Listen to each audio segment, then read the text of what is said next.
Buenos días, bienvenidos a nuestro tradicional vídeo semanal con las 4 claves de la semana que ahora termina. Como siempre vamos a dar un repaso a cómo quedaron las cosas tras el cierre de Estados Unidos a las 10 de la noche. El futuro del CAC bajó 0,78%, el del DAX quedó más o menos en tablas, estuvo todo el día mejor que los demás. El futuro del Eurostoxx bajó 0,43%, el del IBEX que cierra antes peor que nadie, menos 1,13%. En las divisas el euro contra el yen bajó 0,59%. El euro contra el dólar al final tuvo muy poco movimiento, como pueden ver, prácticamente se quedó igual. Pero ojo al tirón final que dio la libra al alza. Cerró bastante alto, está muy fuerte la libra. Casi un 1,03% de subida. Y el dólar contra el yen pues confirmó la corrección, aquí lo vemos. Tras las fuertes subidas que ha llegado a acumular en días anteriores, pues parece que corrige. Cerró aquí justo encima de la media de 200 en el gráfico de 30 minutos, que suele ser bastante efectiva.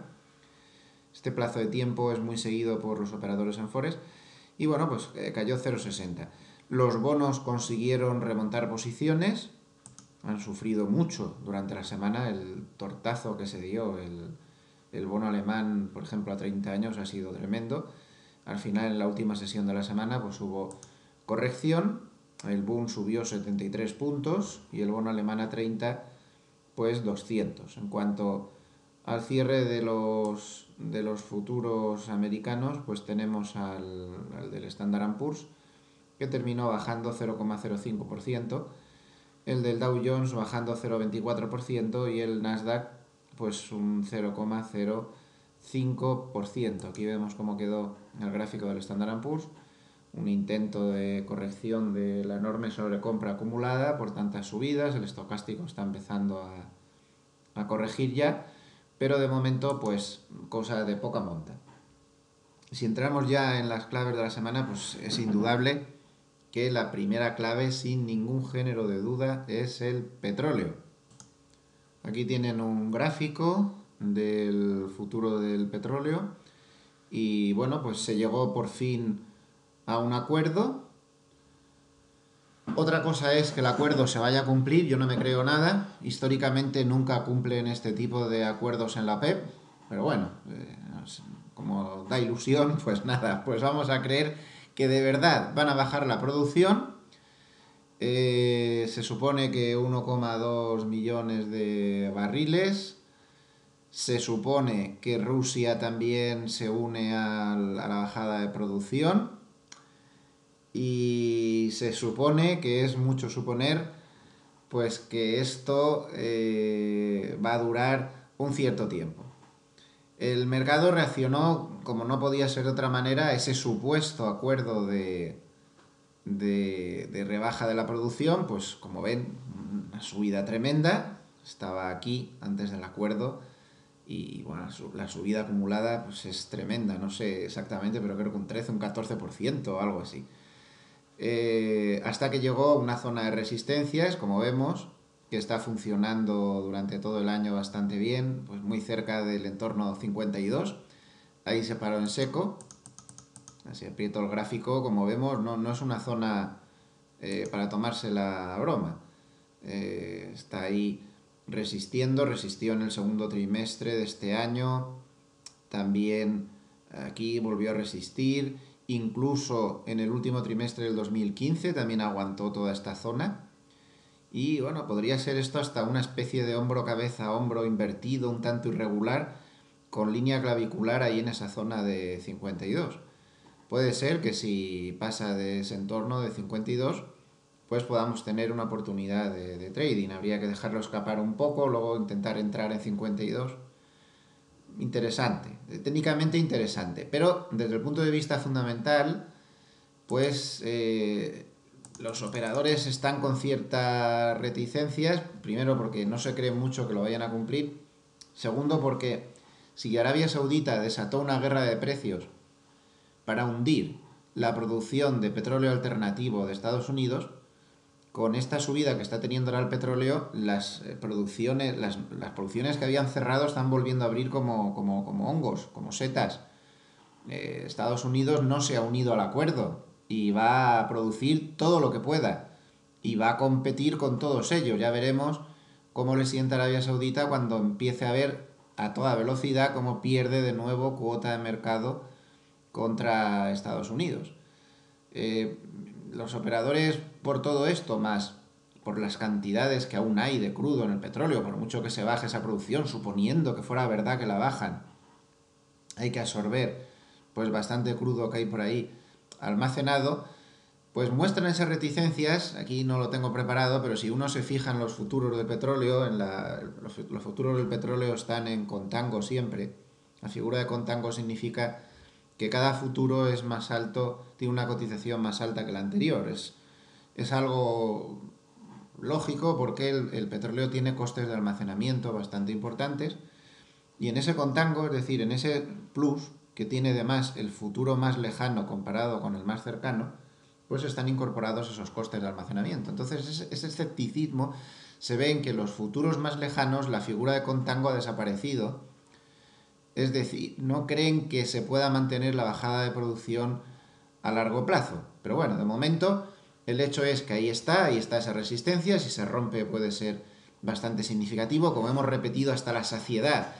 Cualquier caída del petróleo lo ha vuelto a hacer al entorno 40, 42, 43 es una compra. Esto no lo van a dejar bajar y sigue siendo así. Ante cualquier eventualidad que volviera a bajar, cada vez habrá que subir más esta zona. Ya tendría que ser 42, 44. Es compra porque ya hacen algo para que no baje y habrá que ver qué pasa por ahí arriba. Esta historia del petróleo pues ha tenido consecuencias importantísimas en los mercados, en el resto de mercados, como por ejemplo en los bonos. A toda esta caída, este batacazo, aunque luego fue en parte corregido, bueno, no sé, habría que echar Fibonacci a ver cuánto ha corregido de verdad. Yo creo que está dentro de lo normal.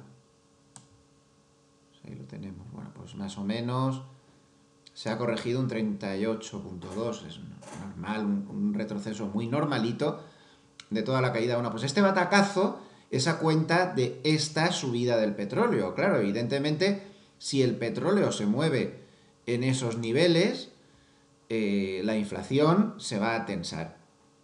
Las subidas de tipos de interés aparecen enseguida, porque no olvidemos que el BCE puede decir misa, pero estos son los tipos de interés reales del mercado. Estos son bonos de verdad. Si estos bonos caen, la rentabilidad está subiendo, aunque el BCE mantenga los tipos oficiales donde los quiera mantener.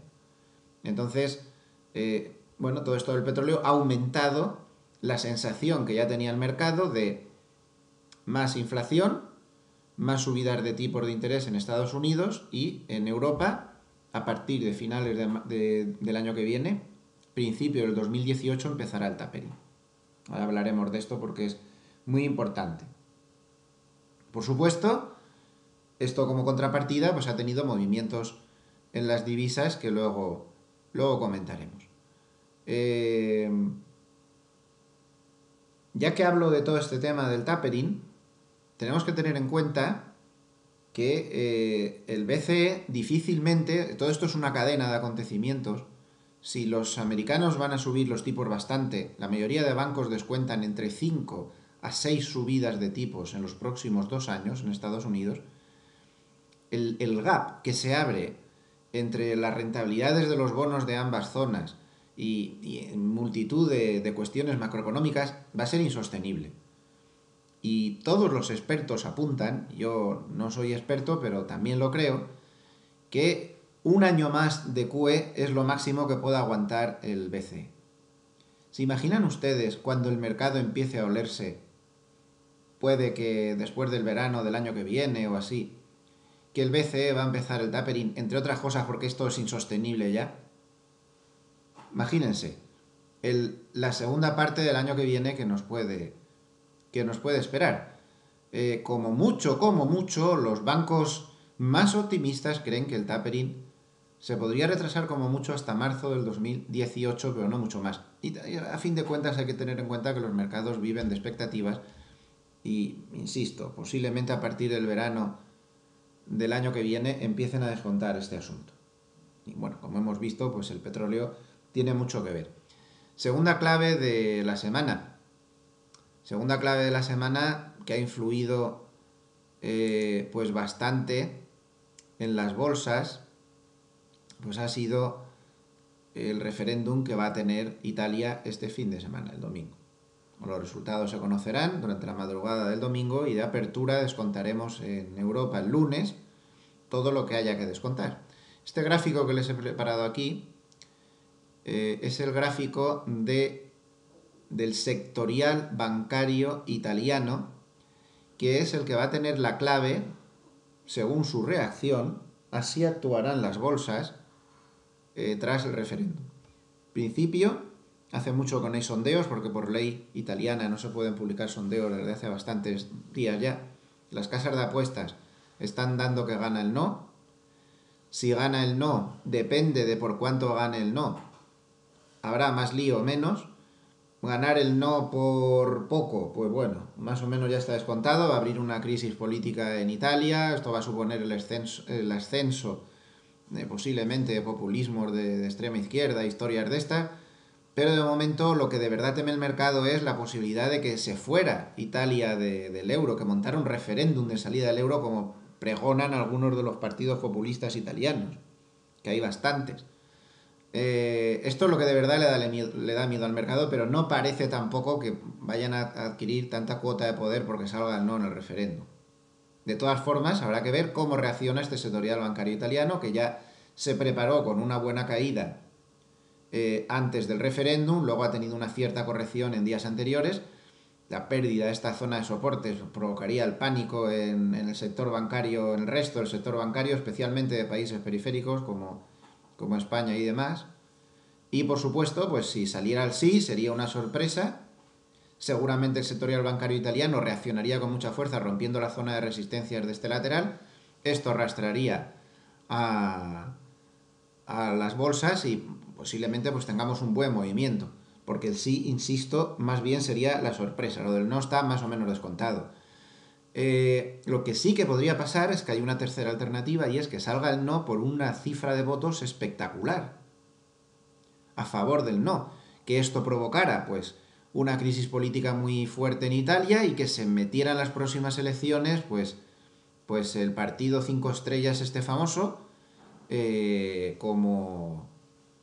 como partido predominante. Y estos llevan en el programa, lo primero, convocar un referéndum para sacar el euro. Si pasara ese tipo de cosas, ahí sí que tendríamos que asustarnos. No pasarían 24 horas, sería un proceso un poco más largo, pero eso sí podría provocar bastantes problemas en los mercados, en este sectorial bancario, que se trasladaría a otros mercados. Lo que es importante que tengamos en cuenta respecto a las reacciones con todo esto de Italia es que se ha escrito mucho sobre que el euro, vamos a poner un gráfico diario, sobre que el euro se puede ver muy afectado por lo que pasa en el referéndum italiano, pero lo que demuestran los estudios es que el euro no reacciona ya casi nada, bueno, casi nada no, pero reacciona poco a los acontecimientos políticos europeos, muy poco.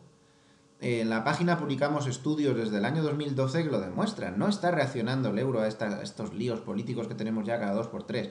Parece que el mercado ha descontado ya que Europa en sí misma, la eurozona, es un lío político. Siempre y perpetuo. Lo que de verdad mueve al euro es lo que hace el dólar, así de claro. Esta caída de aquí se cursó por las elecciones americanas y porque el dólar se disparó. Y esta es la tercera clave de la semana. Estoy entrando ya a la tercera clave de la semana. Las correlaciones en divisas. El dólar se ha visto reforzado por todo esto del petróleo y demás, pero aquí lo que sigue mandando es lo que pasó tras las elecciones. Y estas correlaciones en divisas, como decía, nos dan la sorpresa de que no están descontándose las cosas italianas. Entonces, los bancos, la mayoría de bancos, lo que han apostado, que luego habrá que ver, porque ya hemos tenido bastantes lecciones tras el Brexit y las elecciones americanas, que luego pasa lo que menos se espera y la reacción del mercado es la más inesperada, pues lo que están apostando es que si sale que no, podría favorecer la tendencia ya per se bajista que tiene el euro contra el dólar, que es clarísima, y llevarlo pues posiblemente a esta zona de por aquí, 1,0450, 1,05, y si saliera que sí y diera la sorpresa, pues posiblemente remontaría hasta la zona de 1,08 y bastante. Pero tampoco creen que mucho más allá, porque su tendencia de verdad, la que manda, es la que le marca el dólar y no la que pasa por sus propios fundamentales. Por fundamentales hay que recordar que el euro está, a pesar de lo que pueda parecer, con esto de que tenemos los tipos a cero negativos y ellos los tienen al alza, el euro por fundamentales está infravalorado. Si empezamos a tomar todas las balanzas y todas las historias macro que hay que tomar, el euro por fundamentales está infravalorado, las cosas como son. Por ello, cualquier reacción imprevista del mercado que nos lleve a la zona 0,95-1 es una compra de libro, es una compra agresiva, es una compra para poner toda la carne en el asador. Cuarta clave de la semana, y no es cuestión baladí, las tecnológicas. Este es un gráfico del futuro del Nasdaq y como podemos comprobar, los últimos días no han sido precisamente gloriosos para el Nasdaq. Esto ha sorprendido al mercado, esta caída de las tecnológicas, no tanto porque está en una zona de resistencia muy difícil, como vemos, esta zona es muy difícil y más difícil aún es si tenemos en cuenta que un poco más arriba está el 5000 redondos, el número psicológico, que puede ser dificilísimo de pasar a la primera, muy, muy difícil. Nunca lo ha tocado, ahora está limitándose a tomar como resistencia los máximos de la burbuja del año 2000. Pero el problema de esta caída viene por otro sitio, no viene de Trump ni nada de esto. Bueno, algo puede haber tenido que ver también, pero no viene de ahí.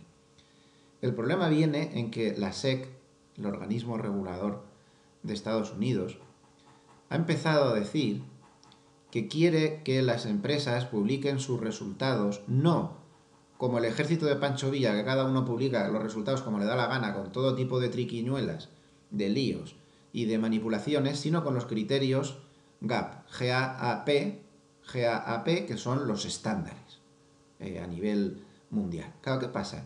Que los operadores no son tontos y saben perfectamente que ahora que están otra vez las tecnológicas a la misma altura que llegaron al 2000, pues hay cada trampa en el balance y cada trampa en la forma de contar los resultados para justificar estos niveles absolutamente injustificables, no para todos, pero sí para muchos, sobre todo muchas empresas de internet y con bases poco claras y poca chicha de abajo. Claro, el mercado dice, pues como les obliguen a estos a publicar los resultados como Dios manda, las valoraciones se va a ver que están infladas y estos van a bajar. Y de ahí estas fuertes ventas que estamos viendo y que terminaron por contagiar a la tribulada Europa, su sector tecnológico, durante la semana. Una tribulada Europa, para terminar, que creo que huelga a decir que está en un lateral terrible. Miren cuántas sesiones camino de nada, camino de ninguna parte. Ya todos los operadores están mano sobre mano, nadie se atreve a hacer nada aquí dentro que no sea intradía, nadie se atreve a tomar posiciones mientras no se rompa, este es el futuro del Eurostoxx, mientras no se rompa este lateral, porque evidentemente es arriesgadísimo, siempre que llega a la zona de resistencia se para, son muchos días con operativa casi imposible, no solo en la operativa un poco más largo plazo, también en la intradía, los laterales son espectaculares. Vean este gráfico, por ejemplo, intradía de 30 minutos del IBEX. Esto es desde el día 11 de noviembre. Es que nada, días y días y días y días y días en un rango estrechísimo donde no va a ninguna parte. La operativa se está anulando, nadie entra ya, ni en intradía, ni de ninguna manera. El volumen va bajando y estamos un poco pues atrapados en un círculo vicioso. Vamos a ver cómo terminamos de salir de ahí. Y nada más, que tengan un buen fin de semana y nos vemos como siempre el lunes. Muchas gracias.